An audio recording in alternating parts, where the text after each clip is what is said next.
bring this back to Keir Starmer. I'm going to show you in a second Anas Sarwar, the SNP leader, calling for his resignation.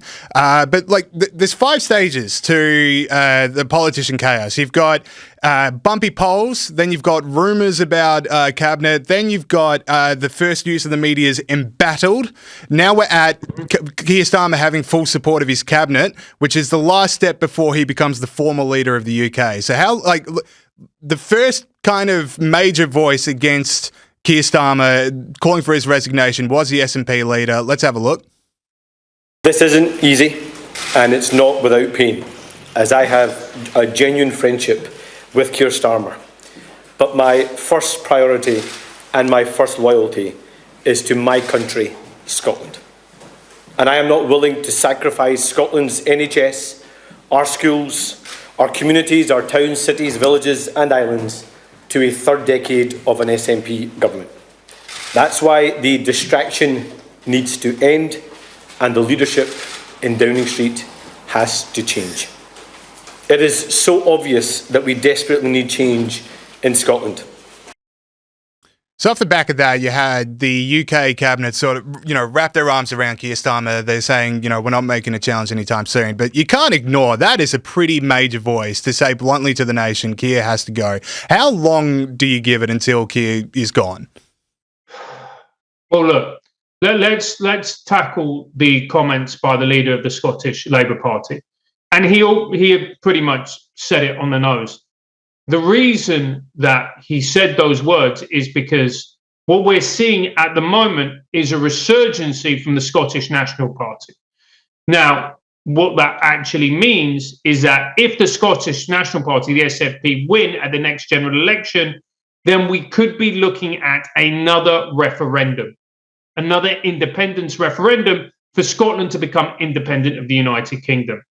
So what could actually happen as a result of Peter Mandelson, Keir Starmer, is that we could see the breakup of the union, which, as far as I'm concerned, would be a tragedy to happen to this country.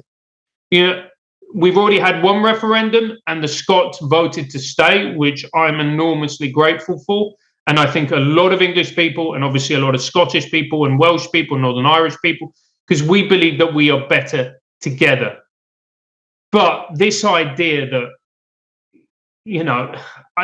Scotland could leave, I don't think is a far-fetched one.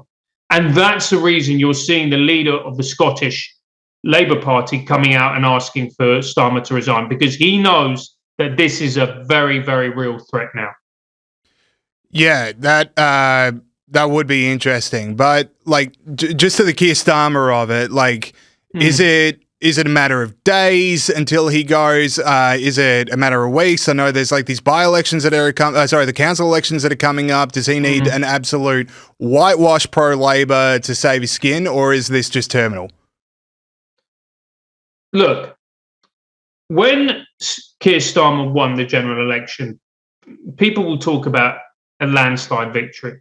And in some ways it was, if you look at how many constituencies turned to Labour. But if you look at the actual turnout of the vote, what it showed was that more of an apathy and a disappointment and a belief, quite rightly, that mainstream politics has failed the UK and it's failed British people. So how long has he got? I don't know. I would be very surprised, James, if he makes it through to the end of the year. I can't see it happening in the next days, weeks, or months, simply because I don't know if there's another eligible candidate out there. I don't know who it would be. I really don't. And to me, that's the worrying thing, in that we don't have the talent, we don't have the leadership, we don't have anyone with vision to take over. And the constant churn of political leader after political leader after political leader has left our country thoroughly destabilized. So how long has he got? I'd be surprised if he makes it past the year. But look, predictions. He may resign tomorrow. I think it's highly unlikely.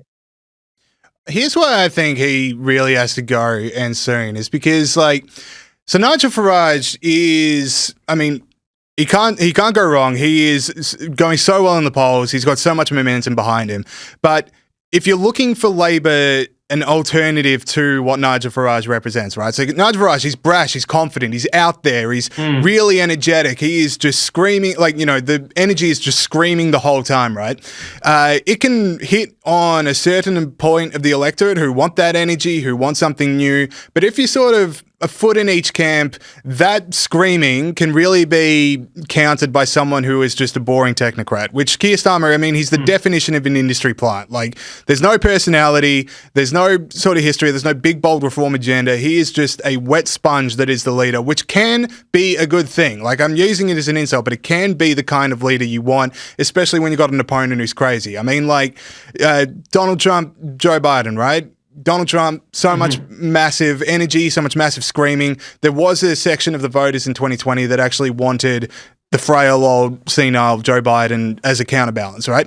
So the problem for Keir Starmer with this Mandelson stuff is you can't be a wet sponge, industry plant, boring guy if you're even mentioned in the same sentence as the most notorious pedophile in the 21st century. So it's just like, it's the worst possible thing that could happen to him because it just undermines any so-called strength that he has. And if you have no strength, therefore literally anyone else, like you say, there's no one that can take over, and there probably isn't, but none of them will be tied to Jeffrey Epstein indirectly, and none of them will have their greatest strength taken away from them.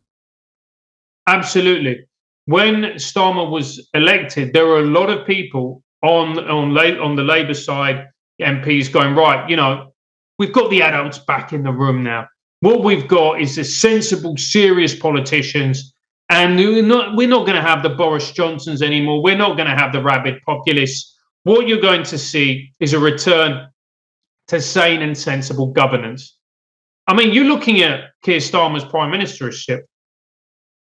You can call it many things, but you cannot call it stable nor sane, especially this scandal. So no, this is a mortal wound.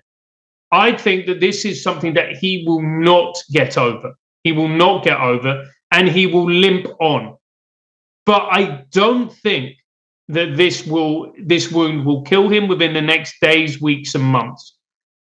But you're right. This is a massive blow to his reputation. The Epstein stain is now indelible. The fact that the number of people have come out saying that they warned Starmer, they warned him personally not to hire Mandelson, and he ignored them, and he went ahead and did it anyway, shows not only a fundamental lack of judgment, but also a real deep lack of ethics as well. To watch the full interview with myself and Francis Foster from Triggernometry, where we touch on Keir Starmer's prime ministership, the Epstein files, and where Britain is going, please click the link in the description and you can watch the full conversation.